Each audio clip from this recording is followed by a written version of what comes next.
os grupos, né, que eles podem ser grupos formais, né, grupos de trabalho estruturado pela organização, os grupos informais, que vão conforme uma necessidade, grupo de comando, quando tem um supervisor hierárquico, né, uma pessoa determinada, ou por uma determinada tarefa, ou grupos de interesse que trabalham para algum objetivo, para alguma coisa específica, ou grupos de amizade, né? Fala principalmente esses perfis de grupo. E aí, por que que se forma um grupo? Primeiro que ela fala que é uma necessidade natural, né, do ser humano, que precisa de uma necessidade também de interação.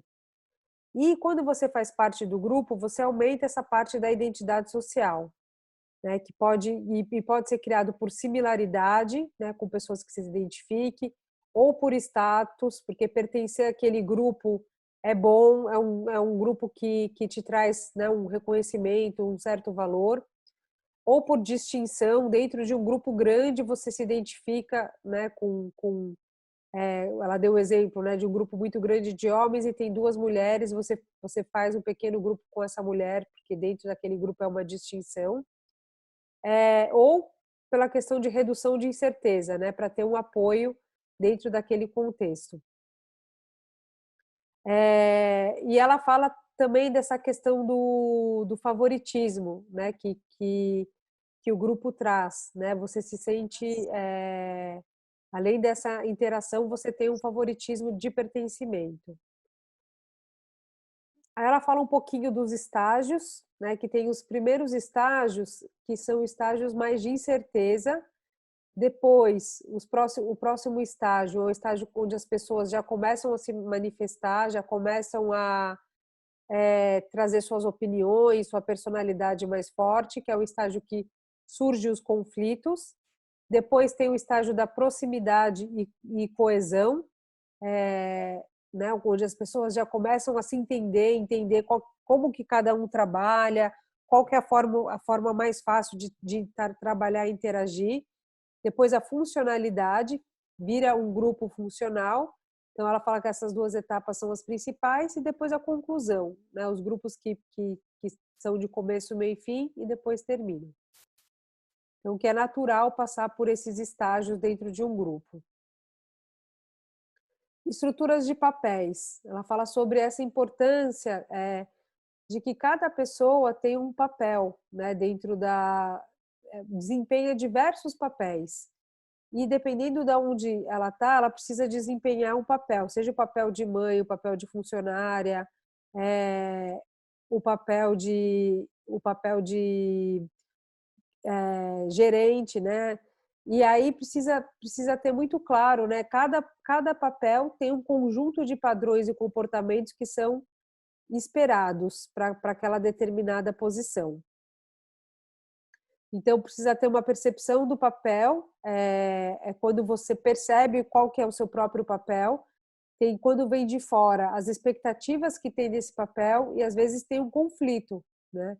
E ela fala que a solução é esse contrato psicológico, né, então assim, ter bem claro o que se espera desse papel e o que é esperado, para não ter conflito, né, para você não agir de uma forma, exercer um papel diferente, por exemplo, é muito comum às vezes em empresa essa coisa do paternalismo, né, dos funcionários veem o chefe como, além do patrão, do pai, né, precisar de conselhos, etcétera. Então, a importância dessa clareza de papéis.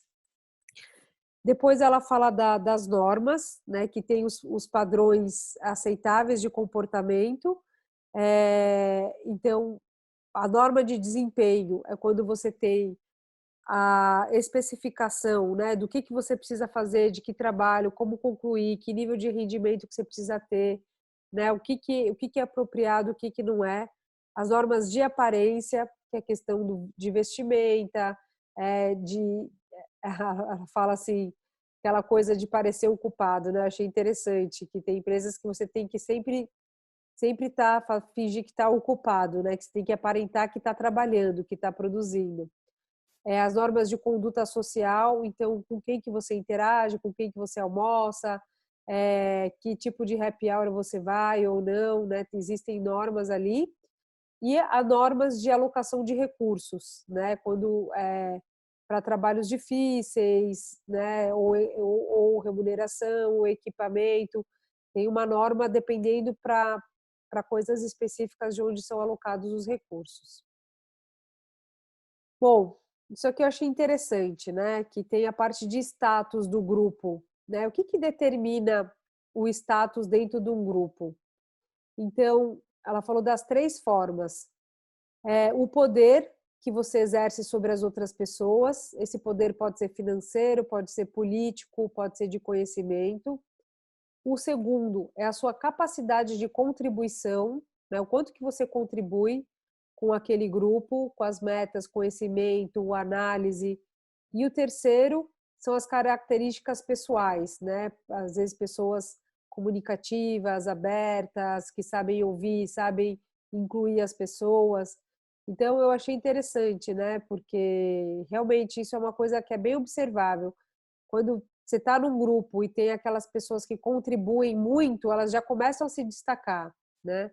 Ou aquelas que têm um poder, ou as pessoas que, por natureza, já têm características pessoais de liderança, assim, também já tem um destaque dentro do grupo.